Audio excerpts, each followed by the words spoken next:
দেখো আমার মেয়ে এখন কি করছে, ডল হাউস ডেকোরেশন করছে। অ্যাকচুয়ালি এরকম ছোট্ট ডল হাউসের মতন ঘর, এর থেকে একটু বড় বড়, মানে ওর মতন একজন বাচ্চা থাকতে পারবে এরকম ঘর দিয়ে আমাদের এখানে পুজোয় এবার প্যান্ডেল হয়েছিল। সেটা দেখে ওরও ইচ্ছা ওরকম ঘর ওর জন্যও লাগবে। তো আমার বাবাকেও ভীষণ বায়না করেছে, ওরকম ঘর দাও না করে, দাদা একটা করে দাও না। তো আমার বাবা অত বড় বানাতে পারেনি, এরকম ছোট্ট একটা ডল হাউস করে দিয়েছে ওকে।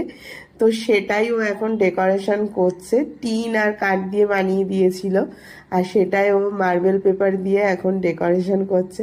এরকম ছোট্ট ডল হাউস মানে খেলনা প্লে ওর আছে, সেটাতেও হবে না, ওর আর একটা চাই, এরকম বানিয়ে দিতে হবে হাতে করে তৈরি।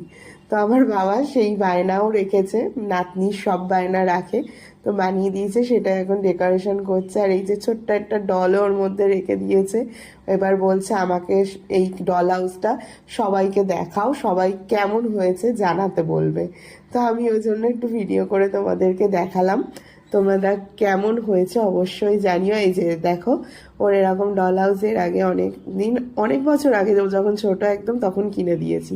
তো সেটাই বলছে আমার এখন দুটো ডল হাউস হয়ে গেছে।